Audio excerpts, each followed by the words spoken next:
Brought to you by Palvi Agrico. आता शेतीसाठी जे काही लागणार ते घरपोच मिळणार, तेही मोबाईलच्या एका क्लिकवर। महाविकास आघाडी आणि मनसेने सत्याचा मोर्चा काढल्यानंतर आज भाजपकडनं पत्रकार परिषद घेऊन या सगळ्याला उत्तर देण्यात आलेलं आहे। खरं तर मवियाकडनं जो मोर्चा काढण्यात आला होता त्याच्यामध्ये दुबार मतदारांचा मुद्दा उपस्थित करण्यात आला, तोच मुद्दा काहीसा वेगळ्या पद्धतीनं भाजपकडनं आज उपस्थित करण्यात आला। आशिष शेलार यांनी आज पत्रकार परिषद घेतली आणि या पत्रकार परिषदेमधनं काही प्रश्नांची उत्तरं त्यांनी खोडून काढायचा प्रयत्न केलेला आहे, काही उदाहरणं सुद्धा त्यांनी दिलेली आहे आणि एक प्रकारे ठाकरे बंधू किंवा मविया वोट जिहाद करताय का असा प्रश्न सुद्धा या सगळ्यामधनं त्यांनी उपस्थित केलेला आहे। आपण बघितलं तर राज ठाकरेंनी मवियाचा जो मोर्चा होता, मनसेचा जो मोर्चा होता, सत्याचा मोर्चा होता, त्याच्यामध्ये काही उदाहरणं दिली होती, काही नावांचं वाचन केलं होतं। तीच नावं घेऊन आता आशिष शेलार यांनी म्हटलेलं आहे की राज ठाकरे असतील किंवा उद्धव ठाकरे असतील हे काही केवळ मराठी दलित या मतांना टार्गेट करतायत का, तीच दुबार मतदार यादी दाखवतायत का, मुस्लिम मतदार मोठ्या प्रमाणावर दुबार संख्येने आहेत त्यांच्यावर हे का बोलत नाहीत असा सवाल सुद्धा आशिष शेलार यांनी या पत्रकार परिषदेमध्ये उपस्थित केलेला आहे। या पत्रकार परिषदेमध्ये नेमकं काय झालं, कुठले मुद्दे उपस्थित केले हे आपल्याला समजावून घ्यायचं आहे आणि त्याचबरोबर उद्धव ठाकरेंनी सुद्धा या सगळ्या जो अटॅक करण्यात आलेला आहे किंवा जे प्रश्न उपस्थित करण्यात आलेले आहेत त्याला काय उत्तर दिलेलं आहे हे सुद्धा समजावून घ्यायचं आहे। सुरुवात करूयात आशिष शेलार यांच्याकडनं। आशिष शेलार यांनी जसं मी म्हटलं की लाव रे तो व्हिडिओचा सुद्धा आज प्रयोग केलेला आहे। ज्या पद्धतीनं राज ठाकरे प्रयोग करत असतात तसाच प्रयोग आज आशिष शेलार यांनी केलेला आहे आणि याच्यामध्ये काय दाखवलेलं आहे, काय सांगितलेलं आहे हे आपल्याला समजावून घ्यायचं आहे। राज ठाकरेंनी आपण बघितलं तर ज्या परवाचा मोर्चा होता त्याच्यामध्ये काही उदाहरणं दिली होती आणि त्याच्यामध्ये त्यांनी असं म्हटलं होतं की या मतदारसंघांमध्ये दुबार मतदार आहेत। त्यांनी खरं तर कल्याण ग्रामीणचं उदाहरण दिलं होतं, मुरबाडचं उदाहरण दिलं होतं, डोंबिवलीचं उदाहरण दिलं होतं। आता राज ठाकरेंनी उदाहरण देत असताना काही रँडम नावं वाचली होती, ज्याच्यामध्ये काही पाटील नावाचे एक व्यक्ती होती, काही भोईर नावाची व्यक्ती होती आणि ती कशा पद्धतीनं दुबार मतदार नोंदणी झाली आहे असं राज ठाकरे म्हटले होते। पण आता आशिष शेलारांचं म्हणणं आहे की मतदारांची जी तुम्ही नावं घेतली त्यामधनं तुम्ही तुष्टीकरणाचा कळस घातलाय असा आरोप हा आशिष शेलार यांनी केलेला आहे। दुबार मतदार केवळ मराठी आणि हिंदू माणूस तुम्हाला दिसतोय का असा आरोप सुद्धा आशिष शेलारांचा आहे। म्हणजे राज ठाकरेंनी जी नावं घेतली ती हिंदू मराठी दलित नावं आहेत आणि तुम्हाला केवळ हिंदू माणूसच दुबार मतदार आहे असं दिसतंय का, हे तुम्ही तुष्टीकरण करताय असा आरोप हा आशिष शेलार यांनी केला आहे। पुढे त्यांचं म्हणणं आहे की ज्या पद्धतीने तुम्ही बडवण्याची भाषा करताय, दुबार मतदारांना बडवण्याची भाषा करताय, तुम्ही मराठी हिंदू आणि दलित मतदारांबाबत ही भाषा करताय का असा सुद्धा सवाल त्यांनी यामध्ये उपस्थित केलेला आहे। त्याचबरोबर उद्धव ठाकरेंची जी भूमिका आहे ती सगळी भूमिपुत्रांच्या विरोधातली, इथल्या स्थानिकांच्या विरोधातली भूमिका आहे असं सुद्धा ते म्हटलेले आहेत। आता या सगळ्यामध्ये आशिष शेलार यांनी काही उदाहरणं दिलेली आहेत, कर्जत जामखेड असतील किंवा मवियाचे जे उमेदवार निवडून आलेले त्यांच्या मतदारसंघांची उदाहरणं दिलेली आहेत आणि त्याच्यामध्ये कशा पद्धतीनं मुस्लिम मतदार हे मोठ्या प्रमाणावर दुबार आहेत किंवा मुस्लिम मतदारांची संख्या ही कशी तिथे मोठ्या प्रमाणावर आहे, दुबार मतदार नोंदणी त्याच्यामध्ये करण्यात आलेली आहे असं सांगायचा प्रयत्न आशिष शेलार यांनी केलेला आहे। आता मग त्यांनी वेगवेगळी उदाहरणं दिली, कशा पद्धतीनं एकच नाव आहे, त्याचा जो नंबर आहे तो वेगळा आहे किंवा फोटो वेगळा आहे किंवा नावामध्ये काही बदल आहेत, ही सगळी उदाहरणं त्यांनी प्रेझेंटेशनच्या माध्यमातून दिली। ज्या पद्धतीनं मविया असेल किंवा राज ठाकरे असतील, आदित्य ठाकरे असतील यांनी उदाहरणं दिली होती, पण याच्यामध्ये त्यांचा फॅक्टर होता, त्यांनी जी सगळी उदाहरणं दाखवली किंवा जी नावं दाखवली ती केवळ मुस्लिम मतदारांची होती आणि मुस्लिम मतदार हे मोठ्या प्रमाणावर दुबार पद्धतीनं आहेत, त्यांच्याबाबत मविया किंवा राज ठाकरे, उद्धव ठाकरे का बोलत नाहीत असा सवाल हा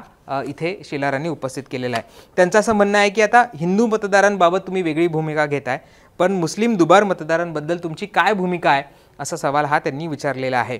मुस्लिम मतदारांबद्दल ठाकरे बंधू मूग गिळून का आहेत असं सुद्धा ते या सगळ्या पत्रकार परिषदेमध्ये म्हटलेले आहेत आणि या सगळ्याला मी वोट जिहाद म्हणतो असं सुद्धा त्यांनी जाहीर करून टाकलेलं आहे। म्हणजे राज ठाकरेंनी दोन उदाहरणं दिली, तोच दोन नावं यांनी पकडली आणि त्यांचं असं म्हणणं आहे की तुम्ही मराठी आणि हिंदू आणि दलित मतदारांना टार्गेट करताय, तीच लोक दुबार आहेत असं म्हणतात, पण मोठ्या संख्येनं मुस्लिम मतदारसुद्धा दुबार पद्धतीनं नोंदवलेले गेलेले आहेत, त्याच्याबद्दल तुम्ही काही भूमिका घेत नाही आहेत असं आशिष शेलार म्हटलेलं आहे। इकडे आपल्याला बघावं लागेल किंवा म्हणावं लागेल की ज्या पद्धतीनं आरोप हे दुबार मतदार आहेत किंवा मतदार याद्यांमध्ये घोळ आहेत असा जो आरोप मनसे किंवा शिवसेना किंवा मविया करत होती तसाच आरोप काहीसा इथे आशिष शेलारांनी केलेला आहे। पण आशिष शेलारांचा टोन हा मुस्लिम मतदारांवर होता, मुस्लिम मतदारांची संख्या ही कशी दुबार आहे किंवा कशा पद्धतीने 2-3 वेळा त्यांची नोंदणी करण्यात आली आहे हे त्यांचं म्हणणं आहे। आता त्यांनी काही उदाहरणं सुद्धा दिलेली आहे आणि त्याच्यामध्ये त्यांचं असं म्हणणं आहे की या मतदारसंघांमध्ये मोठ्या प्रमाणावर मुस्लिम हे दुबार मतदार त्यांची नोंदणी झालेली आहे.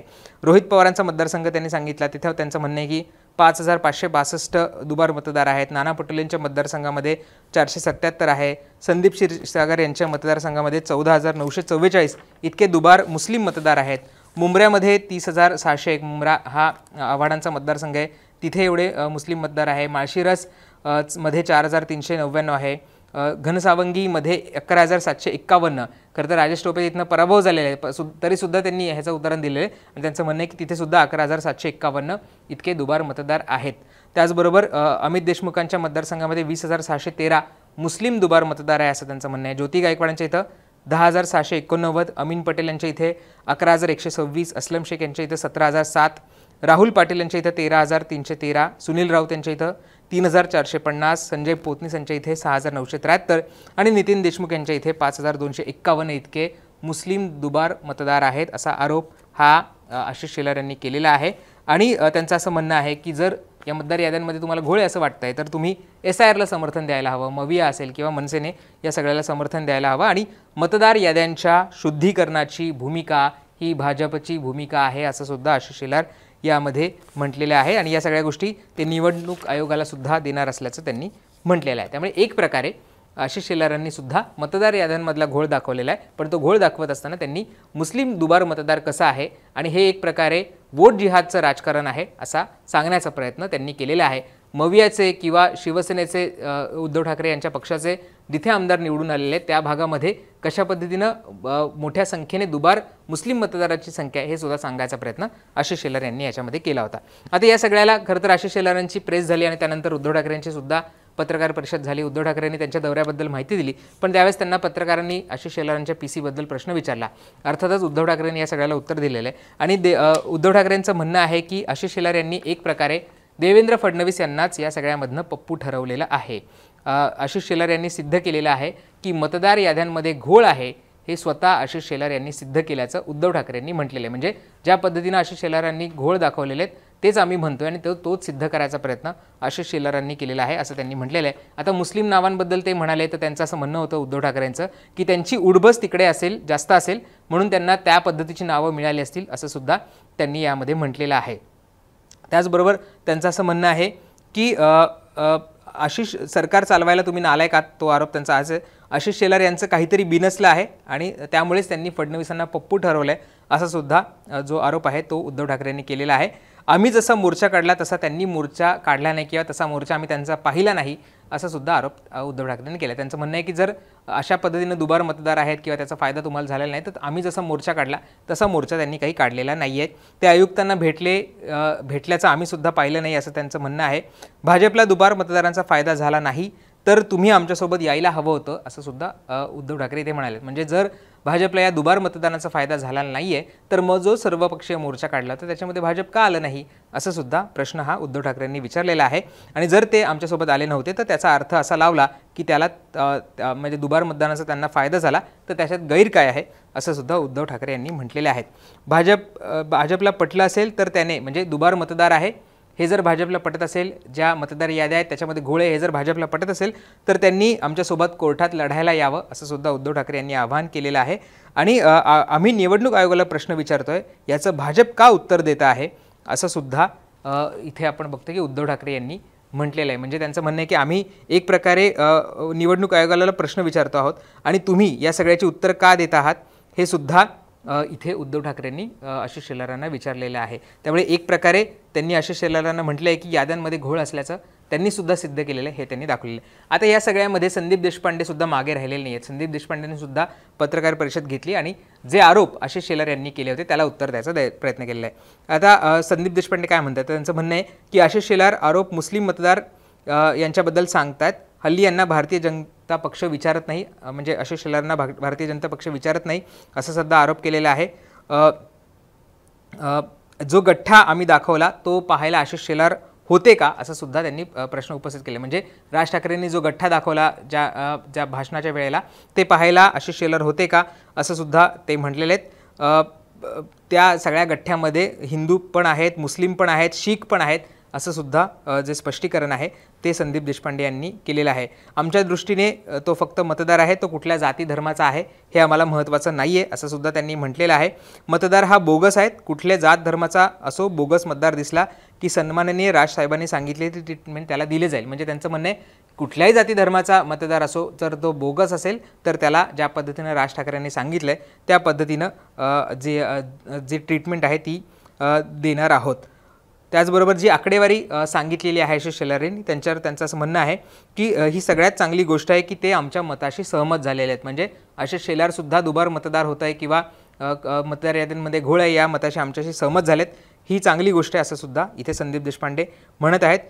या सगळ्यांचं कन्फ्युजन काय, कोणाच्या मतदारसंघात किती मतदार आहेत हे आमचा काही विषय नाही आहे असं सुद्धा त्यांनी या सगळ्यामध्ये म्हटलेलं आहे. त्यामुळे एक प्रकारे इथे सुद्धा आपण बघतो की संदीप देशपांडेंनी सुद्धा म्हटलेले की आशिष शेलारांनी एक प्रकारे आमच्याच याला समर्थन दिलेलं आहे आणि जो गठ्ठा आम्ही ठेवला होता ते बघायला आशिष शेलार होते का, त्याच्यामध्ये सगळ्या जाती धर्माचे लोकांची दुबार मतदाराची नोंदणी आहे हे सुद्धा आम्ही त्याच्यामध्ये पाहिलेलं आहे किंवा त्याच्यामध्ये ते पुरावे आहेत आणि कुठल्याही जाती धर्माचा दुबार मतदार असो त्याला आम्ही जी ट्रीटमेंट राज ठाकरेंनी सांगितली ती देणार आहोत असं सुद्धा इथे संदीप देशपांडेंनी जाहीर केले. त्यामुळे इंटरेस्टिंगली जो मोर्चा काढला होता मवी आणि मनसेला त्याच पद्धतीचा आता एक वेगळं नॅरेटिव्ह सांगायचा प्रयत्न हा आशिष शेलारांनी केलेला आहे. एक प्रकारे त्यांनी हे मान्य केलेलं आहे की मतदार याद्यांमध्ये घोळ आहे, दुबार मतदारांची संख्या अधिक आहे, पण पर्टिक्युलरली मुस्लिम मतदारांची संख्या कशी अधिक आहे हे सांगायचा प्रयत्न आशिष शेलार यांनी केलेला आहे. तुम्हाला या सगळ्या आरोपांबद्दल काय वाटतं? आशिष शेलारांनी जी भूमिका मांडली, जो नॅरेटिव्ह सांगायचा प्रयत्न केला त्याच्याबद्दल तुमची मतं काय आहेत? आणि संदीप देशपांडेंनी उद्धव ठाकरेंनी जे काउंटर केलेलं आहे त्याच्याबद्दल तुम्हाला काय वाटतं हे आम्हाला कमेंट करून सांगायला विसरू नका. मुंबई तकला सबस्क्राईब केलं असेल ते सुद्धा करा. धन्यवाद.